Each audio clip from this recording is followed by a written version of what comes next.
watt. Does everybody know what those are? Okay. Abbott is big volts or watts. No, that's who's on first. I saw a picture of who on first the other day. It's amazing what makes its rounds on Facebook. So this is short of actually building your own computer. I've made a couple of the other talks in this series, and this is definitely going to be the most hardware-centric one because I'm not going to be talking about what language you're using, except very briefly. It's all about strategies to make your devices live forever. So it's about time, isn't it? It's 3 o'clock. Okay.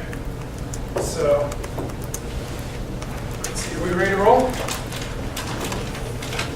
So do I need to hit start on this, or is it what? No, I think it's recording. Okay.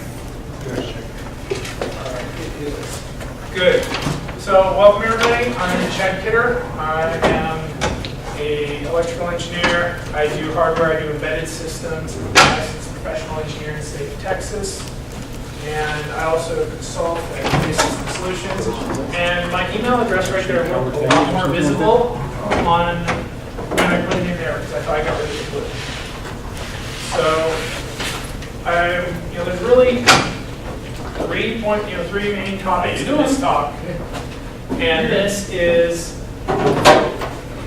the background, your general principles, and then maximizing a lifetime. And it's those things, it's that simple. So a little bit about background for me about why you should be hearing what I say is, like I said, I'm an electrical engineer. I've designed low power embedded systems, RF trackers, a smart GSM GPS tracker that was designed to live forever, some embedded keypads, lighting controllers. That's some of the small stuff I've designed. I also do a lot of sensors, like large military radars as well. I have a bachelor's and master's in electrical engineering, and for those of you that know IEEE, I'm a senior member. So that's that's the background of why you should even bother listening to me. Why I care about perpetual power is the whole Internet of Things. Well, last year it got the dubious distinction of being the most overhyped technology. There are a lot of cool things coming from it because there's a lot of companies that think that's the next gold rush. And so if you're looking at doing embedded low power systems, there's lots of new hardware that's coming out that's allowing really cool stuff. Plus, I think it's a real growth area where individuals that have great ideas have the ability to enter the market and make a product that other people can use. So, I like seeing ideas come to life. I like helping seeing people succeed. I've worked for large companies before. I don't particularly like doing that. I don't know about you guys, but I'd rather be my own man. And sometimes I can, sometimes I can't. But it's fun watching everybody else succeed. So, background, how many of you have ever designed hardware before? Okay, there's a couple of you. How many of you have at least played with an Arduino?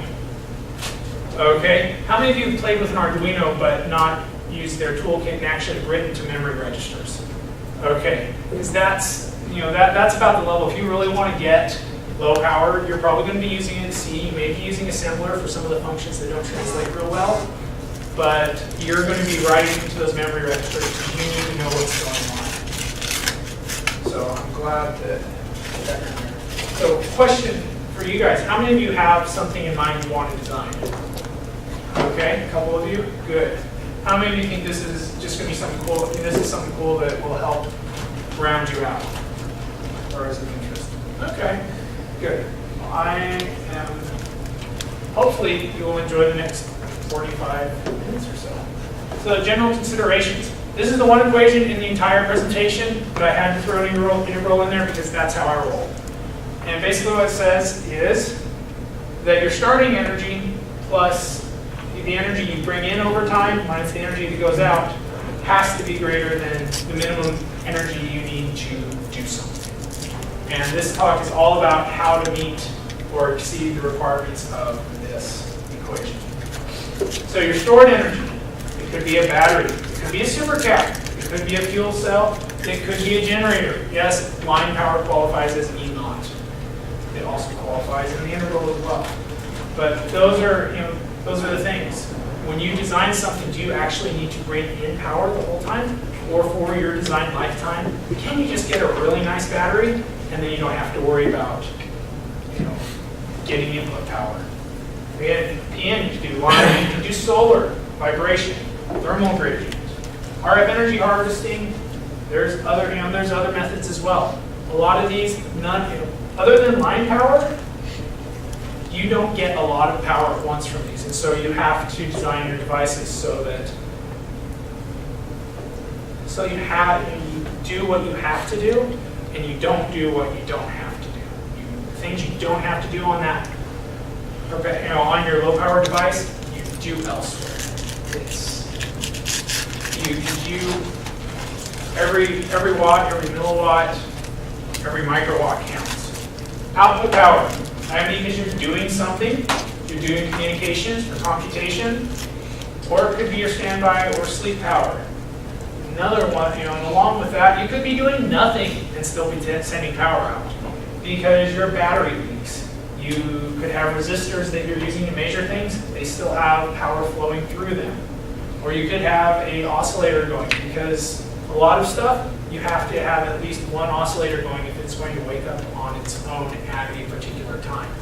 Otherwise, it has to wait for some type of external event, which may never come, which can be a bad thing, depending on what your requirements are. And so, E minimum here, minimum energy. And basically what it is if you don't have this much energy stored, stuff's going to stop working or go into an unknown state, which is bad. I had a fun project I was doing, a GSM tracker, and I'll talk a little bit about the communications later. But when that thing started transmitting, it hit the battery hard. It made it cry, and you just saw the voltage droop.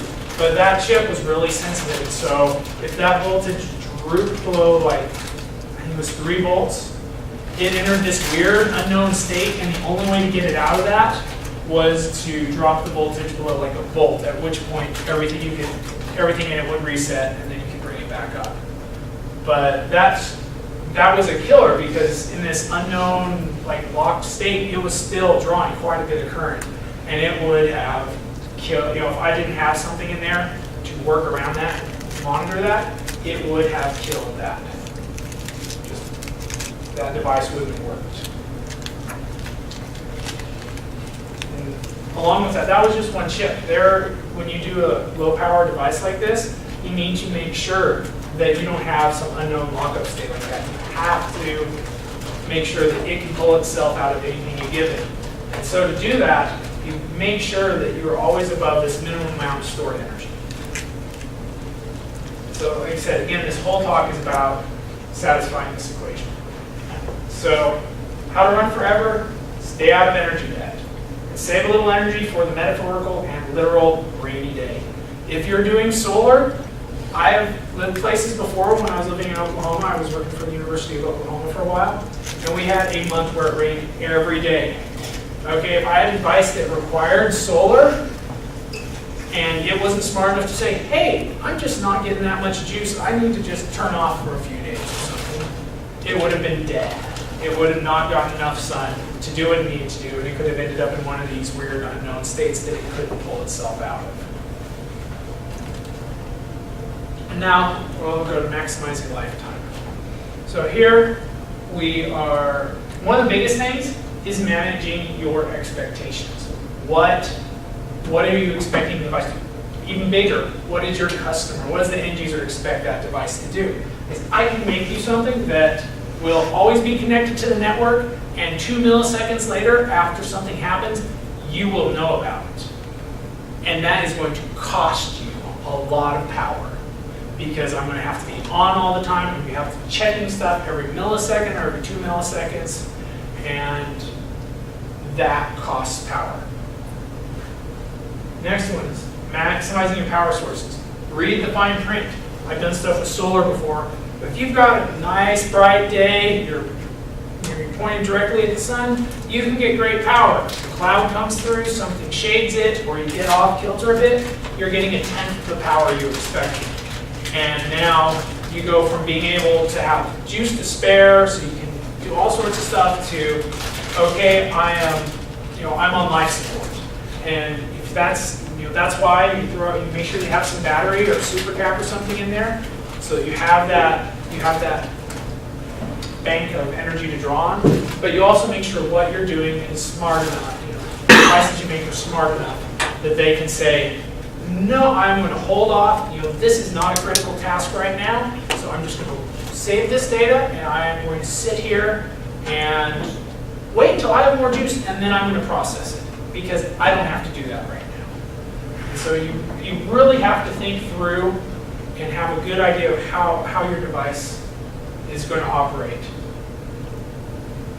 So again, manage expectations. When I say I can make your device live forever, I can make it live forever, or I can make it live 10 years, which is greater than the expected lifetime of it. And if 10 years is your expected lifetime, I don't need to do it. I probably don't have to do energy harvesting. I can put a battery there. There's 10-year, 20-year, depending on what you're doing. Some of them you can eke 30 years out of. And so that's one thing. What does perpetual mean? Because if your lifetime is 10 years, adding the smarts for doing energy harvesting and a lot of that, that's going to take time in development, complexity of cost, and here you just, here you can just throw a battery on and know, okay, I'm going this long, and when that battery dies, I'm dead. And that will simplify things. The other thing is, will your device never go obsolete? If I put a sensor in a building that measures the vibration inside concrete structures, like say a skyscraper, and I have embedded sensors, they work off of vibrational energy, and there's a wireless network set up. That device is going to be in there and running for decades, a century maybe.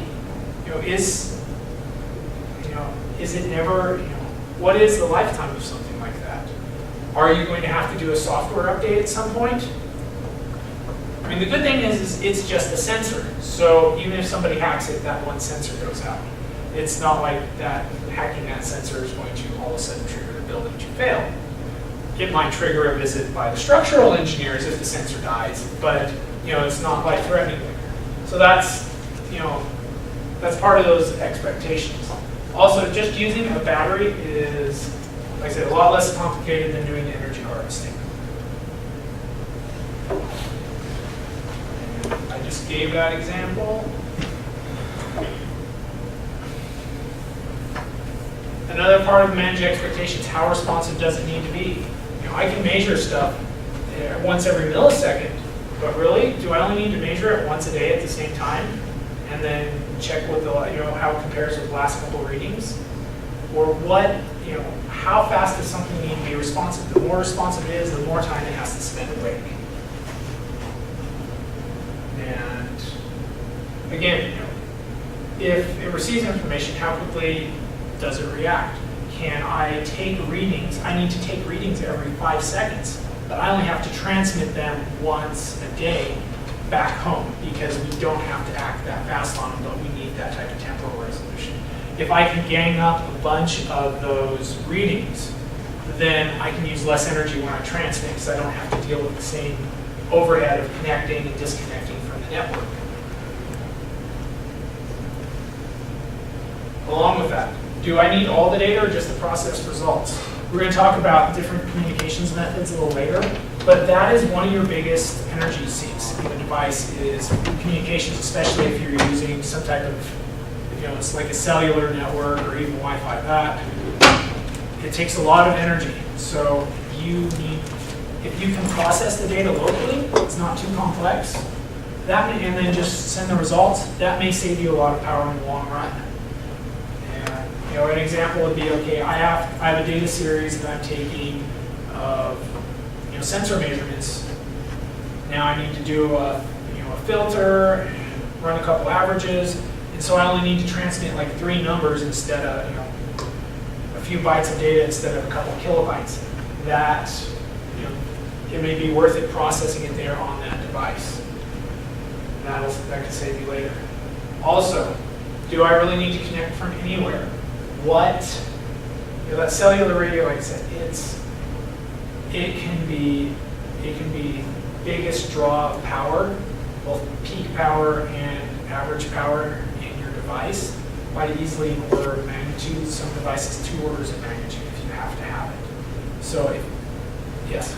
Is it possible that the cellular radio is also one of the first things to go obsolete in your, like the networking part of it might go obsolete faster than other parts of it? Interesting thing for you there.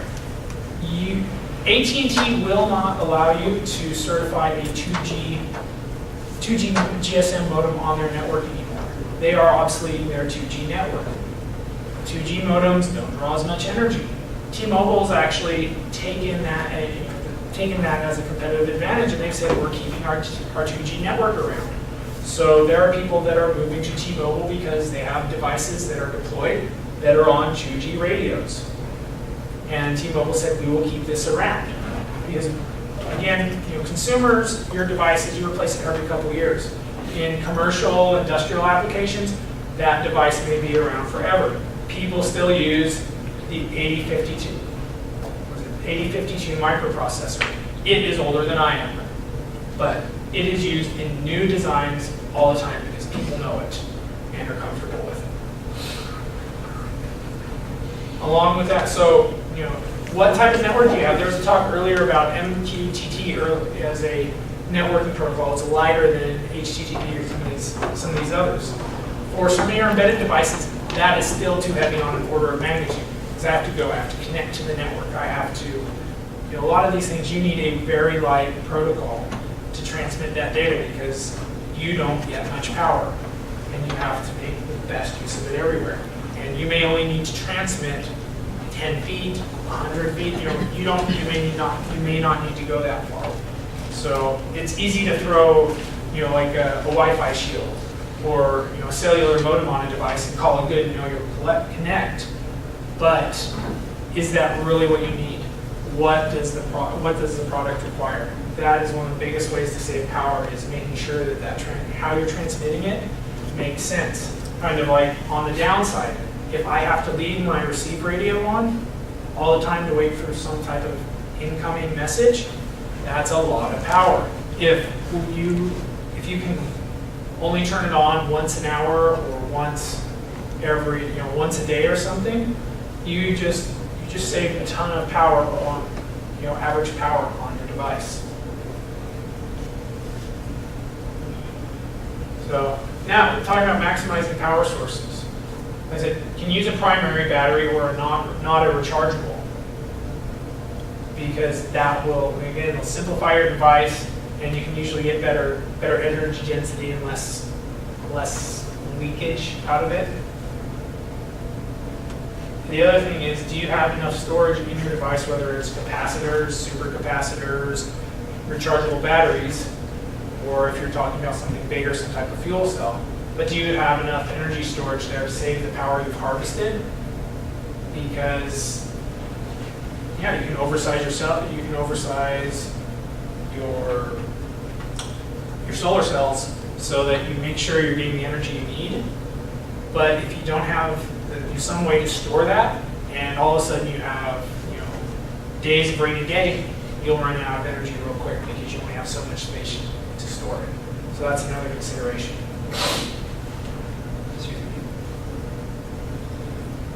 Another thing is be kind to batteries. So this plot here, what you're looking at is, this is a lithium cell battery. It's a Panasonic CR2025. So if you look on the right side here, this is what your load is in resistance. As you go to the right here, basically you're drawing more and more power, continuous power from the battery. And so you see, okay, we're all right. Now I start hammering it. All of a sudden the actual amount of power I'm able to get out of the battery drops a lot. And my cellular modem was like over here on when it would hit the battery. And there are some techniques you can use to kind of get around that as well by having a larger capacitor bank so that when you have a really hard current draw, the capacitors will take the load off the battery so it doesn't hit the battery quite as hard. But that's something to consider. If you're you have a bunch of high current things, you don't want to do them at once. If you're trying to get a GPS lock, that takes a good bit of power. If you're trying to connect to a cellular network, That takes a lot of power. You don't want to do both of those at the same time because you could easily brown out your system. So stagger them. If something is more expensive than another, energy-wise, do the cheap stuff first. That way you don't have to do the energy expensive things later, unless you have to. Unfortunately, when it was all said and done, the amount of effort to make a GPS lock in that device, the amount of power was about the same as the amount of power for doing a cellular network connection. I was hoping one would be a lot less than the other, so I would never connect to the cellular network if I couldn't see a GPS, get a GPS lock. Or cellular network connections are real easy, so I'm never going to turn on the GPS unless I can get a network connection. Unfortunately, it wasn't that simple in that device. So as I mentioned, provide bulk capacitance, the big capacitors there, they're going to minimize the current spikes that hit the battery. That will make your batteries much happier. They'll thank you for it. And this is spread out the tasks. And again, right here, if you have high current surges, make sure that your device knows how to recover from those. So those high current surges will sag your voltage and can trip your devices into resets, if you're lucky, and if you're unlucky, into some unknown state that you can't get out of. So here we go, talking about, this is the GSM module I was using. So when it's receiving, it's pulling about 170 milliamps. When it's not receiving, just on, it's pulling about 40 milliamps. When it's transmitting, it can pull up to 2.5 amps. Yeah, and like I said, my battery hated that. And this was running off a lithium-ion bag battery that it could handle higher current pulses than that little lithium or that little coin cell I was showing you. But this guy, if it dropped just a hair below on voltage, it would lock up, and you had to turn off the power to it and drain your capacitor so that you got down to at least below a volt before you could turn it. It would start. You could bring it back up again. And so to find out what my lifetime was with just the battery, I literally had to go and hook an oscilloscope up to the device and have it trigger on that droop. Okay, the first time it droops below this voltage, catch it, and now, all right, I was able to run for about this long. So I know that when I'm not in the middle of that current spike, if my battery voltage is below about here, then I shouldn't use the modem. I should just shut it down and wait to get more power. Because otherwise, I'm going to waste a lot of power trying to get it out. Do you have a question in the back? No. Okay. If you do, feel free to ask. So now a little bit about energy harvesting, because this is one of the big things with the Internet of Things as well, is we have these devices that you're not going to have to go replace batteries because they're able to just pull energy out of the ambient environment in all sorts of different ways. So one of them is solar cells. You can hook a solar cell directly up to your load or battery or whatever, but that's not really encouraged. Solar cells have a particular point where you can maximize the power coming from them depending on what their voltage is and how much current you're drawing. And to do that, you use what's called a maximum power point tracking device. If you've looked into home solar, you'll see these. People will hook these up so it makes sure that your solar panels are always operating at that optimal point, and then feeds that back into the rest of the system. So when you're doing it with embedded devices, sometimes the solution is worse than the problem, because some of the devices are constantly checking that. So they're pulling 20 milliamps of current, but you've got a small solar array, and when it's in full sunshine, you may only be pulling 30 milliamps. The rest of the time, that trying to maximize that power is actually not working for you. It's actually pulling more current than you're able to bring in. It's a net loss. So here is an example. This is a ST eval board for their chip, or that chip there that does it. And it uses a perturbation method where it always slightly changes to make sure it's in the right spot. And so it's very active. This guy on the left is a TI chip designed for, that's the chip right there. It's designed for extremely low power, and it is not nearly that smart. That guy Doesn't do any of that so that it doesn't draw near as much power. What it does is it says, okay, when you design this, you figure out where this point is, this maximum power point is, and then you set some resistors to tell me to stay there. And that, it is not as efficient as what the ST chip does, but it is great for much lower power devices because it doesn't have that active current draw. And so it works much better there. Along with solar, like I said, it's great when the sun's out, but if you are using solar, you need to make sure that you're oversized because you can't count on always getting your peak power draw. I mean, here is a plot I pulled from your guide where you're up here, this is clear sun, now you're getting clouds and it's rolling off, heavily clouded down here, and okay, now what if you're not even oriented the optimal method? So that's one of the catches with solar. Another one is thermoelectric harvesting. You've heard of using a Peltier to cool things, you apply voltage to it, it draws the heat away. They actually work in a reverse as well, where if you have a thermal gradient, you can draw power from it. And so this is great if you have an application where you know that you're going to have a temperature gradient, like you're monitoring a boiler. You can use that thermal gradient to power your device. But if you're using it somewhere else where you're in ambient weather, are you going to have enough of a thermal gradient to power, because you'll have a thermal gradient part of the day.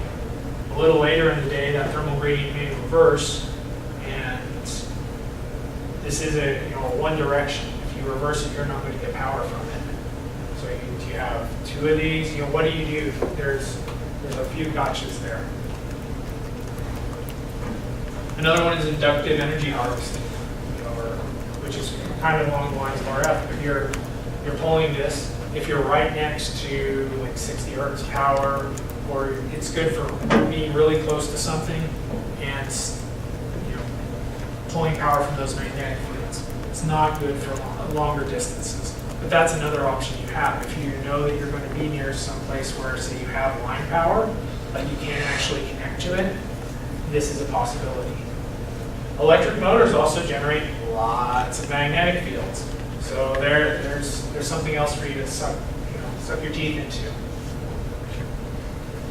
Another one's RF energy harvesting. This is really cool because there's electrical energy everywhere, but there's not that, you can't get all of it at once. You're only going to get a certain slice of the spectrum. And so what it ends up being is you get pretty constant power a lot of times, but it's not that much. So this is here, it's a micro to milliwatt power solution. It's not the watts. So you have to be extremely low power again to make that work. Another one, kinetic energy harvesting. That's how most of your power plants work. They take kinetic energy from pressurized steam and convert that into electricity. Your handheld flashlights, you shake those, you're using your kinetic energy harvesting there. In embedded systems, you can use the piezo effect to do that as well. One of the downsides, so the piezo effect, you've seen like the piezoelectric transducers. When you flex them, that you can cause them to flex with a voltage, or flexing them creates a voltage. And so those you can use in doing energy harvesting via vibrations. Again, you may be tuned to a specific frequency of vibration. So if you were going to put those into, say, like a bridge, because you're going to use all that shaking on a bridge to actually harvest that to power your device, you need to know what frequencies of vibrations you're actually going to expect, so that they're actually going to be on there, so that you're trying to harvest the right frequencies. Or you may have to have multiple different harvesters to hit multiple different frequencies. Okay, the next flip side is minimizing power draw. So you've got your duty cycle, your leakage current, and unknown states. I've talked a bit about unknown states. How many people know what a duty cycle is? Okay. W, for those that don't, it is how long something's on. So like here we have a 50% duty cycle where something is on half the time and off half the time. 75%, so it's on most of the time and off part of the time. And then 25% where it's off most of the time and on a quarter of the time. If it was a 0% duty cycle, it would just be off. Or 100%, it would just be on. So that's one of the things we have to think about here is how often we do something. Because when we do energy harvesting, we look at average, our average energy harvested over time. Okay? And when you're doing stuff, you need to look at what is the average energy use over time for it. Like that GSM modem, it draws a lot of energy at one point in time. But if I can only do that infrequently, the average energy it pulls is very low. And then it's a lot easier to eat the energy cost of doing that. So I can make anything last forever if I have a battery at least big enough to do whatever it needs to do once, and then I can let it sleep however long it takes to fill that back up. And then it won't last forever. So that's, again, part of that managing expectations. How often does a device have to do something? Another thing that can help, if you can't afford a big battery, instead of doing everything at once, break it up into smaller pieces. If you know you're going to have to do a lot of computations, can you break it up where you have intermediate answers and then can shut things down for a while until you get a little more power and then do it again? Or like if you're using something that say uses GPS, can you, if you have your lock, okay, you shut down, but you make sure the next time you wake up, you have done it soon enough so you still do a hot fix and don't have to do a cold start. Because a cold start takes a lot longer, draws a lot more power. Or do you know that you just don't need it that often, and so you're just going to heat the cold start, but you do it so infrequently that overall it's okay. And actively manage your activity depending on the charge level and speed. So again, if I know that my battery's getting kind of low, can I postpone doing something until it charges back up? Or another example of breaking this up would be, I do all the calculations, store the calculation, and now I wait until I have a little more power so that I can actually send it out.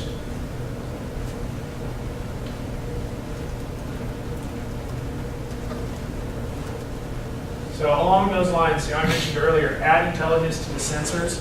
So it knows if you have expensive operations like communications, it knows, do I actually need to do this? Like it could be taking measurements, and you have your warning level, and then you have your level where if you get a measurement down here, you need to transmit now. Otherwise, you can wait and queue it till the next scheduled time to transmit. But if you get something down here, you throw an error and you let everybody know about it now. So you can add some simple logic there that helps. And again, range action so that your cheap stuff happens first whenever possible, so that you never do something that's that's expensive in power unless you have to. I never want to connect to a GSM network or a cellular network or Wi-Fi or any network unless I need to. That's why instead of always listening, set up time slots in your system where you can expect devices can expect to have, if something needs to talk to them, those devices can be expecting it in this window. And ideally, whatever is talking to them will hopefully be on mains power or have more power, so it can transmit more often. So you don't have to worry about if you get clocked, your clocks get a little out of alignment over time, because your 32 kilohertz quartz crystal does drift. And if you have a device that's supposed to last for 10 years, that drift can add up. And 1205 is no longer 1205 in the afternoon.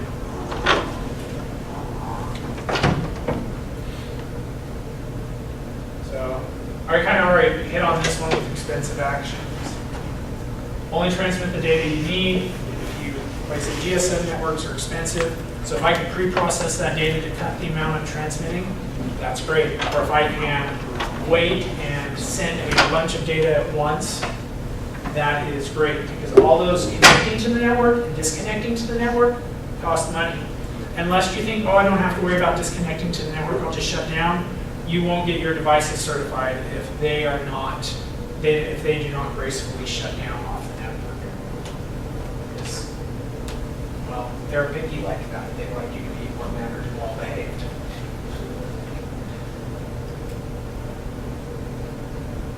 Another thing with that I'll kind of hit here is also encryption, or not just encryption, but also authentication. Encryption and decryption are computationally expensive. So when you think about security in your devices, think about, does something need to be authenticated but not encrypted? Does something need to be encrypted? Or does it not really matter? Because like if you have, if I'm giving commands, I may not care if somebody knows what that command is, but my devices need to know that it's coming from a trusted source. And so I may want some type of hash sent with it to authenticate it, but I may not need it encrypted.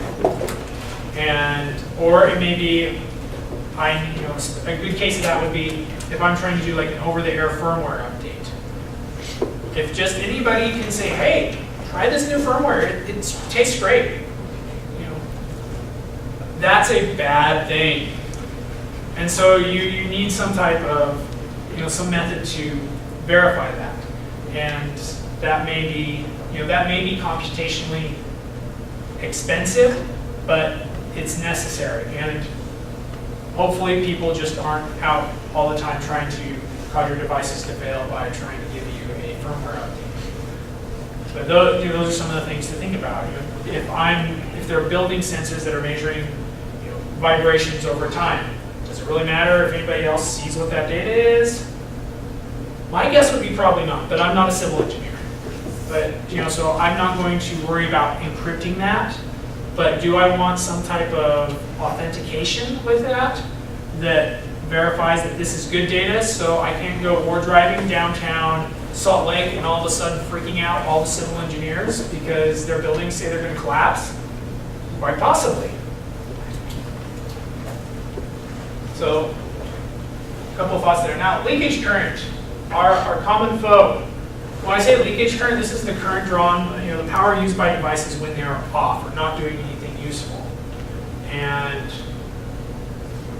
if you have resistor networks in there that you're using to divide a voltage to get it down to where your chip can measure, those always will have current going through them. There's a couple ways around that. If you have your measurement pin and then a pin that's the ground pin, you can set that ground pin high, and then there shouldn't be no current flowing through it if the top side of that is at the same, you now have those two pins at the same voltage. But a lot of times with your resistor dividers, you can't do that. You may want to put a switch on the bottom so instead it just goes high. Or you just may want to use really high resistance resistors so very little current goes through it. The problem with that is you have to have a certain amount of current being able to flow or you won't measure things correctly. One way to get around that is by putting a capacitor in there. Another thing with leakage, batteries have it. One of the things I found when I was designing this GSM GPS tracker was, at a certain point, my biggest power draw over time, my average power draw was actually my battery, the battery leakage, because they have a self-discharge rate. And the lithium-ion battery I was using, they've gotten better over the years, but it still wasn't the greatest. A lot of these batteries that are like 20, 30-year batteries have very little self-discharge. These are generally not rechargeables. One of the things, if you're using a supercapacitor, you have to watch out for is the leakage current as well, because a lot of supercapacitors have high leakage current, but they're getting better. Your integrated circuits have it. I have a lot of your really low power ICs, like what you'd use in Arduino or even lower powered microcontrollers. You can turn those things off to where they draw microamps or sub-microamps into the tens or hundreds of nanoamps. But doing that, it costs you. How do they wake up? You have to have something external tell them to wake up. Okay. Some of the newer ones I've seen, even using their internal some type of internal real-time clock, you can get below a microamp. And now my microcontroller uses very little power, but it still uses it, and it uses that constantly.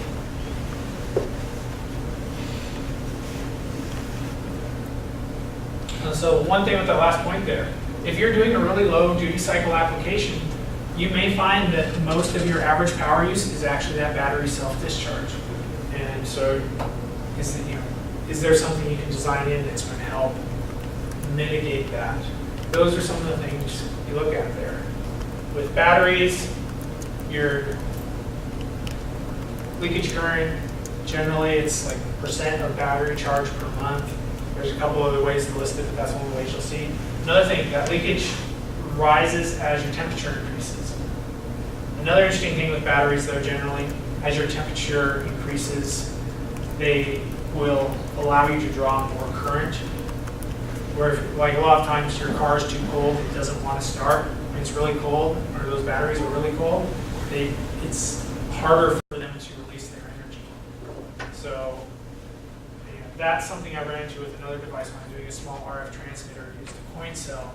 And when I cooled that thing down to like around freezing, which was part of its operational environment, it couldn't keep it on frequency. It just couldn't deliver enough power and keep the voltage high enough to keep on frequency. And so you hear it smear across the RF spectrum.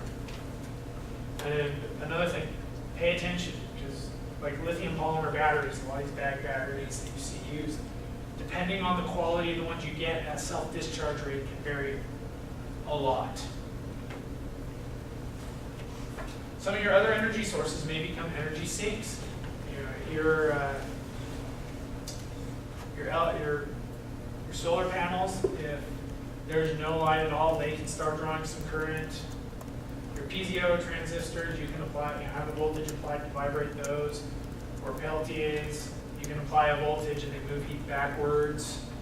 So if you're using any of those sources, make sure that you're not, when you actually put it out in the real world, it's not going to turn into an energy sink.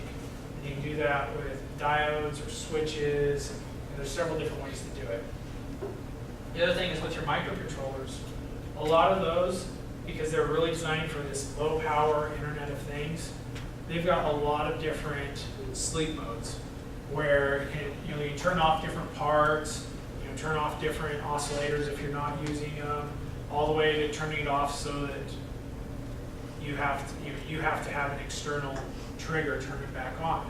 And all those different modes will allow you to save the maximum amount of power you can, but you need, it requires really putting thought into how you do things and what the device needs to be.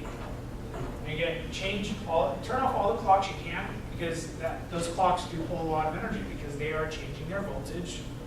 And when you clocking chips, even if it's doing nothing, takes power. And a lot of times you have to have a real-time clock or even if it's not a real-time clock, some type of clock that will wake your devices up, because otherwise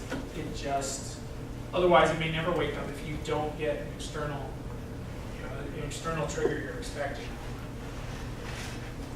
One of the interesting things that I found with talking about clocks is some microcontrollers, to get to the clock speed you want, like it may say, oh, I can run anywhere from a megahertz to 48 megahertz. But you have to go through several different steps to get there when you wake up. So when you wake up, you may be able to wake up right away to 4 megahertz. And if you only need to do a few things, do it at 4 megahertz. Don't spend the extra microseconds to go and speed all the way up to 48 megahertz and then shut down. So that's one consideration. Another one is if you have something you're communicating with other external devices. Some of your little microcontrollers, you have to wake up every byte and put it someplace. And there's not the UART isn't very smart itself. Others, they may take 8 bytes or 10 bytes before you actually have to do something with it. And some of them are smart enough that they can use the direct memory access to put all that in a certain location.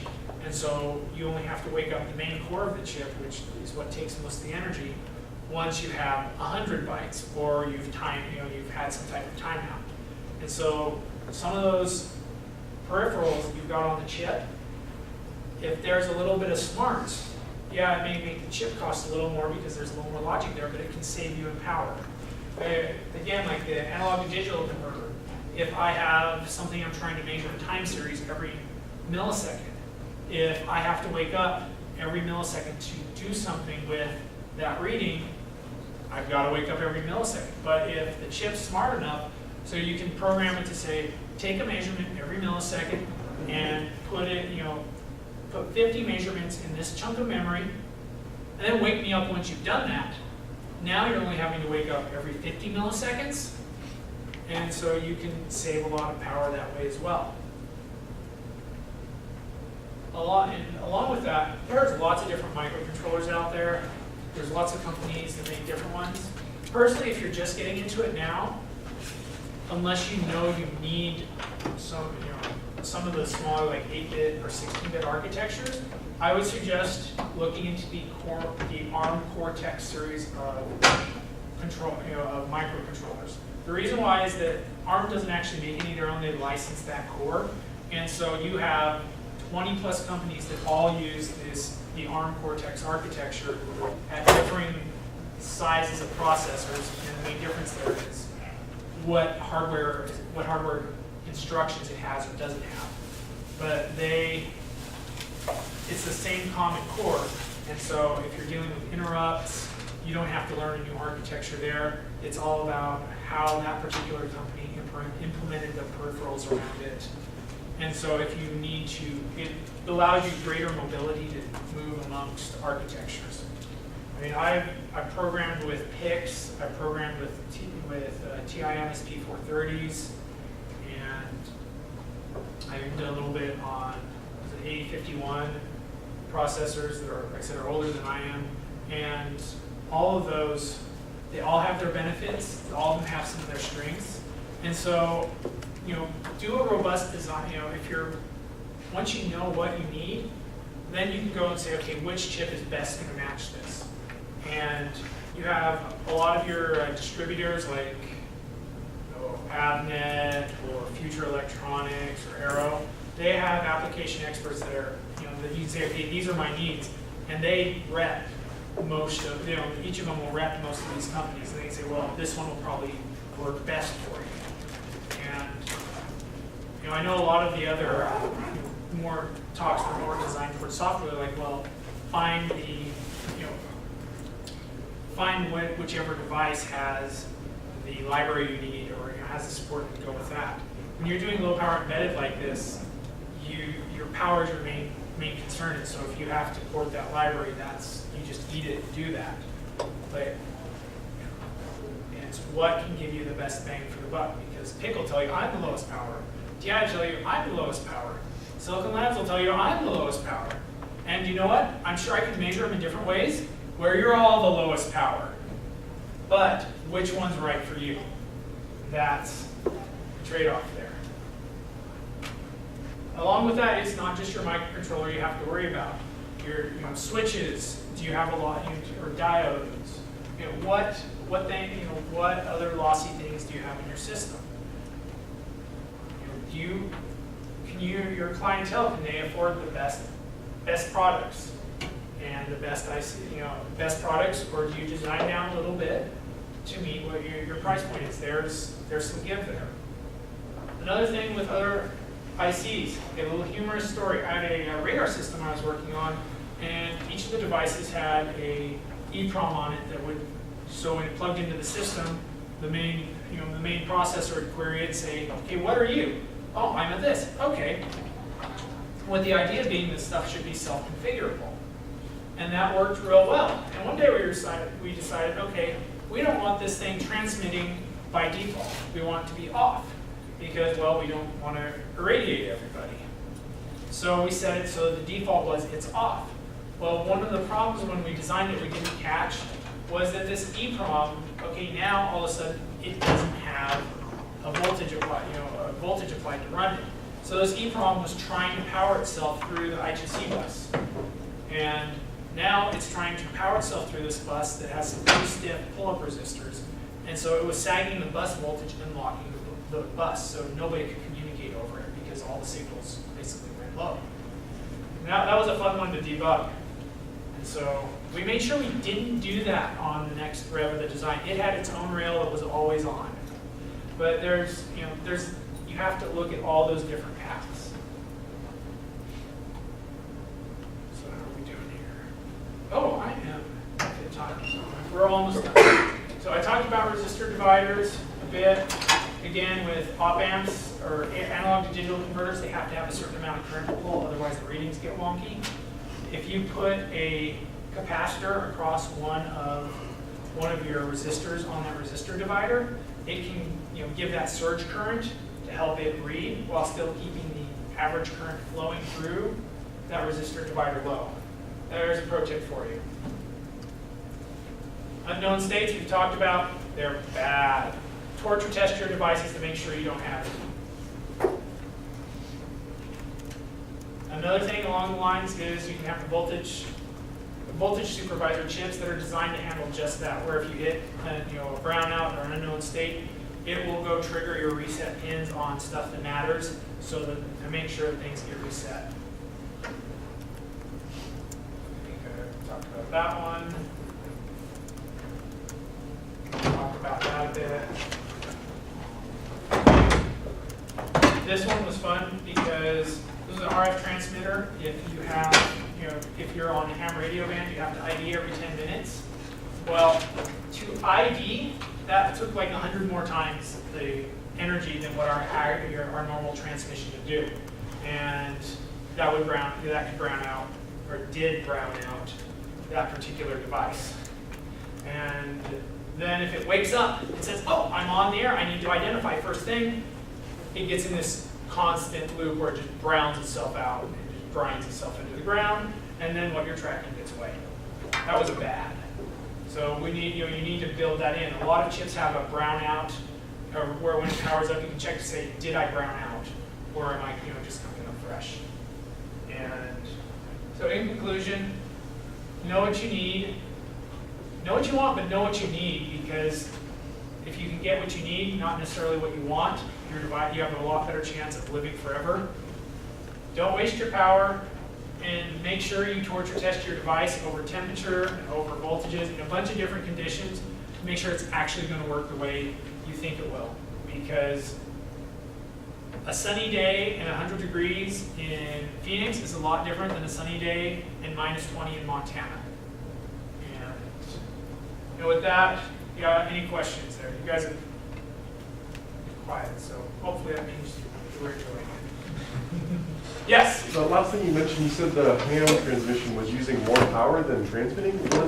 How was it using more to identify itself? So this was just a beacon. So it would transmit like a 20 millisecond pulse. Okay?